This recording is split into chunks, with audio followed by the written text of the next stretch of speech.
안녕하세요. 헌터입니다. 오늘 분석해볼 기업은 리게티 컴퓨팅입니다.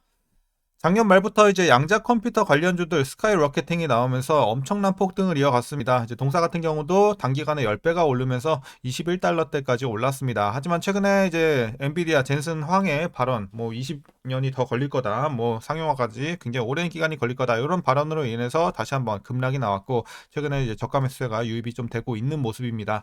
자, 이런 상황에서 지금의 계속해서 반등세 이어갈 수 있을지 분석을 통한 향후 주가의 흐름 알아보도록 하겠고요. 자, 이제 보유자분들 목표가 설정부터 물려 계신 분들 대응 방법, 그리고 이제 투자 기간 설정. 자, 여러 가지 관점에서 투자 전략 알아보도록 하겠고요. 이제 신규 진입 관점도 지금 들어가기 괜찮은 구간일지까지 같이 알아보도록 하겠습니다. 자, 이어서 공매도 현황입니다. 최근에 공매도 비율이 좀 올라왔어요. 20.83% 나오고 있고요. 자, 여기에 따라서 대차장고도 급증세를 보이고 있습니다. 그래서 부담이 좀 더 늘어났다, 이렇게 보시면 될 것 같고, 과거부터 꾸준하게 좀 어쨌든 공매도 비율이 높았던 종목입니다. 그래서 앞으로의 추이 좀 더 지켜볼 필요가 있겠습니다. 자, 그럼 이어서 동사 재무제표 분석 시작해 보도록 하겠습니다. 최근에 매출은 거의 비슷한 수치가 유지가 되고 있고, 올해 조금 반등이 나온다는 정도 보시면 될 것 같고요. 자, 에비타 순이익도 계속해서 적자를 기록을 하고 있어요. 하지만 조금씩 개선은 되고 있다는 점 정도만 체크하시면 될 것 같고, 순이익도 큰 변화는 없습니다. EPS도 비슷한 수준 유지가 되고 있습니다.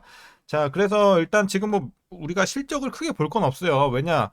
적자 상태는 계속 유지가 되는 건 다 아는 사실이고, 지금 실적으로 가는 종목 자체가 아니죠. 미래 사업 성장성, 그리고 양자 컴퓨터가 이제 상용화 됐을 때 폭발적인 이런 수요들, 이런 것들 이제 붐으로 인해서 우리가 거기에 대한 기대감으로 가는 거지, 우리가 지금 실적으로 가는 종목 자체가 아니기 때문에 그냥 참고 정도만 하시면 될 것 같아요. 그래서 적자는 이제 조금 개선은 되고 있지만 아직은 조금 시간이 걸릴 것 같아요. 흑자 전환까지. 자, 그리고 이제 적자 기업인 만큼 배당은 할 수가 없겠죠. 배당은 없다고 보시면 되겠고, 이제 부채 비율 살펴보시게 되면 이제 과거에 좀 높았어요. 하지만 최근에는 안정화되면서 상당히 낮은 비율 유지가 되고 있습니다. 올해도 한 30대 정도 기록을 할 것으로, 작년에 30대 정도 기록을 했을 것으로 보여지고 있고요. 자, ROE도 이제 재작년과 비슷한 수준인 마이너스 50대 기록했을 것으로 보여지고 있는 작년의 상황이고요. 이어서 이제 PER은 현재 산출이 되고 있지 않습니다. 적자로 인해서. 그리고 PBR은 지금 14배 나오고 있습니다. 그리고 현재 주가 밸류에이션 상황. 자, 지금도 여전히 당연히 고평가로 보고 있습니다. 아직은 실적이 나오고 있는 상황은 아니기 때문에 지금은 어느 구간에 이 위에 위치해 있든 대부분 다 고평가로 보시면 돼요. 그래서 이렇게 좀 실적 대비는 당연히 지금 주가 레벨은 비싸다라고 보시면 될 것 같습니다.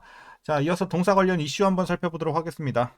자, 최근에 주가의 하락을 크게 이끈 이유가 두 가지로 좀 볼 수가 있겠습니다. 먼저 첫 번째, 미국 공급관리협회가 발표한 지난해 12월 서비스업 구매관리자 지수가 시장 전망치를 웃돌면서 인플레이션 우려를 자극하며 채권 금리가 상승을 했습니다. 자, 이에 따라서 이제 미국 국채 10년물 금리는 다시 4.8% 선을 앞둔 상황이 됐습니다. 오늘 4.7 얼마로 나온 걸로 알고 있어요. 그래서 지금 일단 많이 오른 상황이고, 여기에 따라서 양자 컴퓨터를 관련한 모든 이런 기술주들의 약세를 좀 시장에서 확인할 수 있었습니다. 이게 첫 번째 이슈였고요. 자, 두 번째 이슈, 사실 이게 더 컸죠. 이제 과학기술계는 그동안 양자 컴퓨터의 상용화를 5년에서 10년 이내로 전망해 왔습니다. 하지만 젠슨 황 엔비디아 CEO가 지난 7일 CES 2025에서 열린 간담회에서 양자 컴퓨터가 15년 뒤 유용한 수단이 될 거라고 말한다면 좀 이를 것 같고, 30년 이내가 될 거라면 늦은 전망이 될 것 같다. 그래서 본인은 20년을 택한다면 이제 우리가 신뢰할 수 있는 수준이라고 의견을 밝혔습니다. 그러면서 주가는 곤두박질 쳤죠. 그러니까 20년이 남았다는 거는 이제 그만큼 아직 먼 나라 얘기다, 먼 미래 얘기다라는 이런 관점으로 얘기를 하면서 어쨌든 좀 투심이 많이 꺾였습니다. 자, 뿐만 아니라 이제 짐 크레이머 CNBC 주식 평론가도 같은 날 변동성이 큰 양자 컴퓨팅 관련주에 머물러 있지 말라고 경고를 했고요. 언젠가 가능성은 있지만 현재 주가를 정당화할 만큼 가까운 미래는 아니다라고 하면서 비슷한 뉘앙스를 좀 비쳤습니다. 자, 그리고 지난 10일 여기다 또 기름을 부었죠. 자, 마크 저커버그 메타 CEO가 내가 아는 바로는 양자 컴퓨터가 유용한 패러다임이 되기까지 10년 이상 걸릴 거라는 게 많은 사람들의 생각이라고 또 발언을 하면서 2차 폭락을 불러일으켰습니다. 하지만 이제 중요한 게 뭐냐, 이 사람은 양자 컴퓨터에 대해서 잘 모르는 사람이에요. 그리고 본인 입으로도 그렇게 말을 했고요. 그렇기 때문에 사실 그렇게 신빙성이 가는 얘기는 아닙니다. 어쨌든 그래도 주요 인물이기 때문에 이런 발언으로 인해서 계속해서 이제 투심이 악화가 됐습니다. 자, 이렇게 최근에 두 가지 이슈가 있었고, 이제 여기에 따라서 주가가 하락이 많이 진행이 됐습니다. 자, 상황이 이렇게 되자 이제 양자 컴퓨팅 업계에서 또 가만히 있겠습니까? 이제 반박을 좀 적극적으로 나서고 있습니다. 앨런 바라츠 디웨이브 컴텀 이 CEO는 그 젠슨 황의 주장은 완전히 틀렸다라고 맞섰습니다. 그리고 이제 어닐링 접근법을 사용하게 된다면 지금 당장이라도 구현할 수 있다라고 밝히면서 이제 크게 반박을 했고, 또한 양자 컴퓨팅은 이미 상용화 단계에 접어들었다라며 이제 마스터카드와 같은 기업들이 이미 양자 컴퓨팅을 활용하고 있다는 점을 강조하기도 했습니다. 자, 그리고 아이온큐 공동 창업자인 김정상 듀크대 교수도 황의 발언은 20년이 지나면 엔비디아처럼 시가총액 3조 달러의 양자 컴퓨팅 기업이 나온다는 의미로도 해석을 할 수 있다라면서 오히려 좋은 쪽으로 또 보고 있는 이런 주장을 펼쳤습니다. 그리고 일각에서는 젠슨 황의 이 발언은 양자 컴퓨터 시장에 대한 경계심으로 볼 수 있다고 해석을 하고 있는데요. 저는 이 내용이 가장 핵심이 아닐까 보고 있습니다.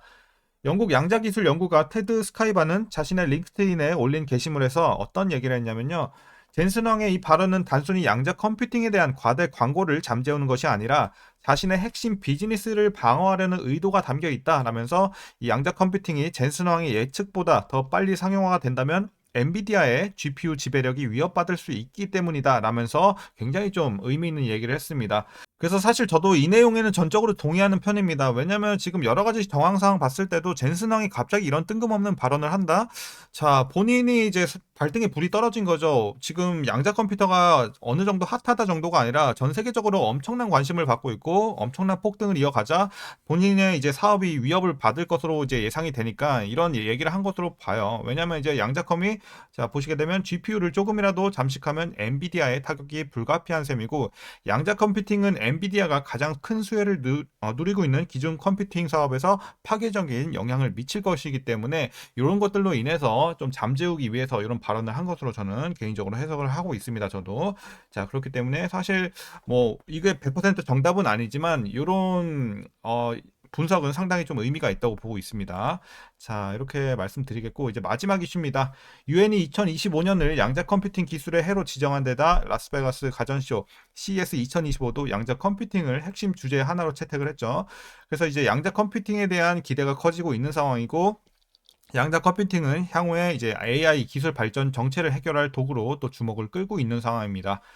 자, 그리고 산업계에서는 양자 컴퓨터를 활용하면 미지의 연구 영역에 발을 들일 수 있을 것으로 기대가 되고 있고요. 그 중에 하나가 이제 대표적으로 신약 개발 분야가 최근에 좀 많이 대두가 되고 있습니다. 그리고 신약 후보 물질을 찾아낼 때 속도와 정확도를 크게 개선할 수 있기 때문에 이쪽에서 가장 좀 최근에 주목을 받고 있고, 그리고 AI와 빅데이터 영역뿐만 아니라 뭐 신소재 발견, 금융 포트폴리오 최적화, 핵 융합, 우주 탐사, 보안, 원유 탐사 등 거의 모든 산업군에서 이런 상용화를 기다리고 있는 상황이기 때문에 시간은 걸리겠지만 만약에 이쪽에서 이제 상용화가 된다? 말도 안 되는 정말 어마어마한 폭등이 나오지 않을까라고 보여지고 있는 상황입니다.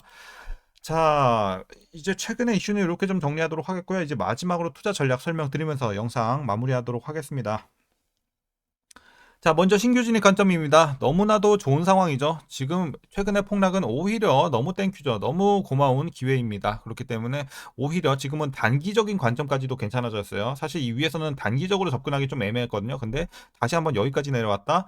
단기적인 전략에서도 상당히 괜찮은 유리한 좀 고지에 왔다, 이렇게 좀 보고 있습니다. 그래서 단기적인 투자 관점에서도 괜찮고, 제가 추천드리는 이 장기 초장기 관점에서는 더욱더 좋은 상황이다라고 말씀드리겠습니다. 그래서 오히려 이제 그동안 또 현금이 생기셨던 분들은 오히려 더 투자할 수 있는 기회가 생긴 거죠. 그래서 제가 떨어질 때마다 모아가라고 항상 말씀을 드렸던 게 이런 기회 한 번씩 또 나와요. 그렇기 때문에 뭐 끝없이 올라가는 주식이 어디 있어요. 이렇게 한 번씩 크게 내려올 때 우리 미래 사업성을 보고서 투자를 해 나가는 겁니다. 현금 모아놓은 현금 또 투입시키고 이런 식으로. 자, 그래서 지금은 그런 기회가 다시 한번 왔기 때문에 너무 고마운 구간이다라고 말씀드리면서 신규 진입 관점 긍정적이다 말씀드리겠습니다. 자, 그럼 이어서 보유자분들 대응 방법입니다. 자, 사실 제가 말씀드린 건 이제 초장기 투자이기 때문에 목표 주가는 크게 의미는 없습니다. 설정에 의미는 없기 때문에 말씀을 안 드리지만, 딱 하나 그냥 단기적인 관점으로만 보시는 분들 있죠. 단기 투자로만 보시는 분들은 목표가를 제가 그래도 드리긴 하겠습니다. 자, 단기적인 관점에서 18달러까지 보세요. 18달러 목표가 드리도록 하겠습니다. 자, 이렇게 좀 말씀드리겠고, 다시 한번 말씀드리지만 최소 10년, 제가 항상 지난 영상에서 말씀드리는 게 뭐냐면 10년 이상 보고 투자하는 그 섹터라고 보고 있어요. 양자 쪽은. 그렇기 때문에 지금 뭐 누가 뭐 15년이 걸린다, 20년이 걸린다, 30년까지 걸릴 수 있다, 뭐 의미가 없어요. 어쨌든 이게 된다라는 게 중요한 거잖아요. 그렇기 때문에 이제 떨어질 때마다 여러분들 잘 모아가시면 될 것 같아요. 초장기로 보시면서. 자, 그리고 오늘 제가 트럼프 얘기를 좀 안 했네요. 트럼프 집권이 얼마 안 남았죠. 그렇기 때문에 대표적인 또 수혜주잖아요. 리게티 컴퓨팅 양자 쪽.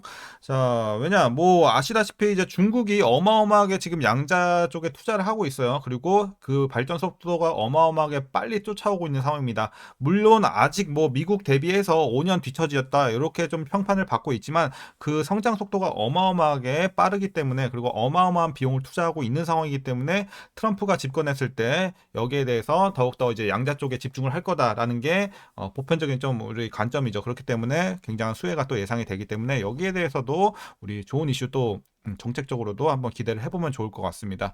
자, 그래서 잘 보유해 나가시면 될 것 같고요. 이제 마지막으로 위에서 물려 계신 분들 뭐 단기적으로는 좀 있을 수 있겠습니다. 그런 분들 어떻게 대응하시냐?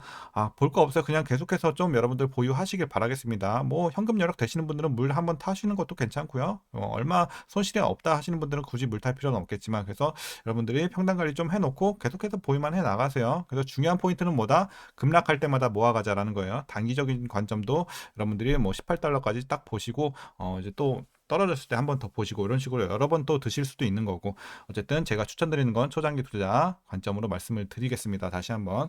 자, 그럼 오늘 영상은 여기까지고요. 오늘도 시청해 주셔서 감사합니다.